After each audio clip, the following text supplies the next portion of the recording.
Hello guys, Dr.Pitanger here, and today I wanted to make a video specifically catered to new players. I have received several comments from new players asking me whether this or this 6-star is good. First of all, when you're starting out, all 6-stars are good, but some are better than the others, which is why today I will give you my top 10 6-stars you can get and upgrade as a new player. Here are the rules of this ranking. I will not include units included in the kernel headhunting because it's really not advised to pull in this banner as a new player. I will not include any limited unit simply because if you're starting out, there is a huge chance that you won't have any. Finally, I won't include welfare 6-stars. This ranking is for gacha units only. In this ranking, I will mostly value units that are versatile and also powerful early on without necessarily needing to be E2 or having their module unlocked. Also, after editing this video, I realize it's somewhat heavy in terms of information. I know these kinds of videos are not that funny to watch, but remember, I make these kinds of videos for new players. I could make some funny editing a la super, like this video is sponsored by you, a link to the number 69, we shadel, max out your gummy, bye. But that would be counterproductive. The goal is to have a pedagogical video that condenses as much digestible info as possible in a short time. So without further ado, let's start. Number 10.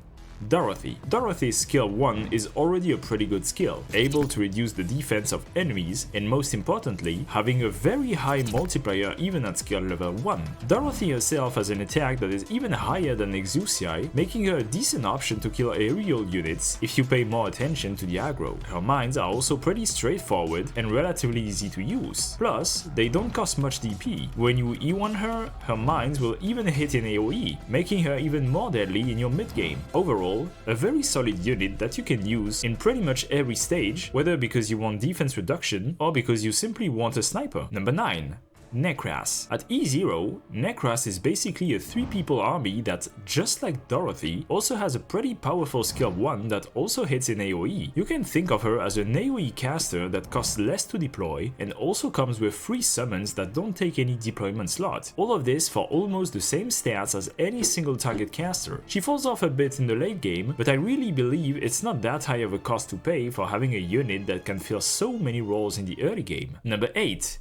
Antleia. Antleia is a damage dealer that is almost as tanky as a defender, can heal with her basic attacks, and when she gets E1, her versatility goes through the roof. She can be used with gravel to snipe any enemy on the map, will heal even more, and deal even more damage since she will get one more block and her attacks will now start doing mixed damage, which can be extremely useful in a lot of early game stages. Skill 2 Antleia can be used in a wide variety of ways, whether because you bought Contrail, use gravel with her, or simply want more survival on your defenders. I'll simply let you discover them. Number 7.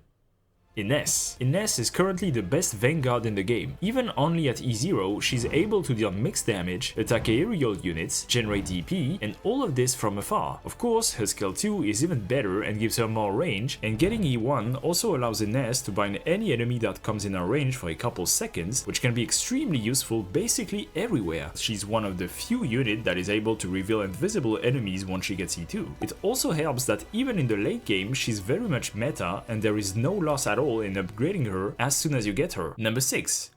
Jessica the Liberated. Jessica Alter will fill an immense amount of roles early on. Damage dealing, aerial units damage dealing, tanking, blocking. Her shield is basically a panic button that has pretty much the same role as a fast redeploy operator early on. That is to say, catching enemies that might slip through, even if they are already behind Jessica. The damage completely skyrockets when she gets E1, and she also gets access to a nice stun when she gets E2. Overall, an extremely versatile unit that you can bring on quite literally every map in the early to mid game, and is pretty much the best defender you can dream of getting early on. Number 5.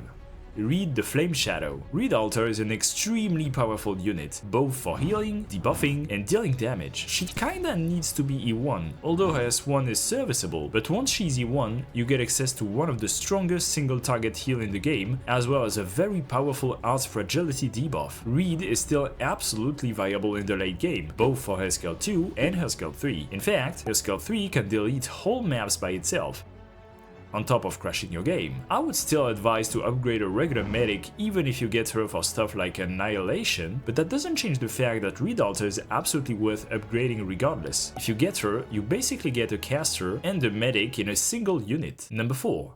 Pianis. Pianis is one of the strongest units in the game, and although his E1 is somewhat needed, not putting him in this list feels like a crime. And actually what I said isn't exactly true. This is the attack stat of Pianis at Elite 1 level 0. Mind you, this is even higher than Elite 1 max level Melantha, and Pianis can even attack 2 targets at once and has a range skill. It's just that he becomes even more ridiculous once he becomes E1. Yes, he has a huge downside of having 0 defense, but with more than 2600 HP at level 1, and given how weak early enemies are in this game, I don't think it's much of an issue, particularly if you back him with some healers. Number 3.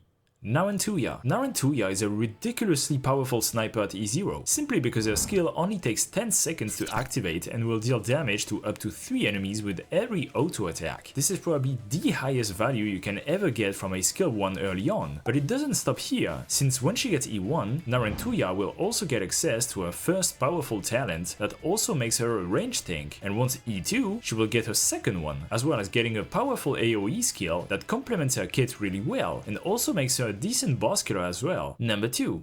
Ascalon. The fact that Ascalon has such a powerful talent that is already 2/3 complete at E0 is absurd to me. Early on she will be a slower, a mixed damage dealer, and all of this in AoE. You can deploy her basically everywhere as long as there are no drones, and she becomes absolutely ridiculous once she gets E1. This time even able to reduce the movement speed of aerial units, but most importantly, her damage skyrockets, and she can now take care of lanes entirely by herself, despite not being able to block. One of the only units able to do this. What's more, since her skill 3 is generally not her skill of choice, once she gets E1, Ascalon is already pretty much complete, so you can start focus on someone else that you may want to E2. Someone like the only honorable mention I decided to put in this list, and that's Logos. Logos has many things for him, even at E0, most notably the fact that he can literally delete enemies from the map, but the main point about Logos is his module, which makes him absolutely insane and is the only non-integrated strategist module that takes priority over his masteries. But here's the thing, modules can only be activated once at E2, so he's really not that new player friendly when it comes to upgrades. Still, for being easily one of the strongest non-limited units in the game, he deserves to be mentioned somewhere. But you know who is new player friendly? Number 1.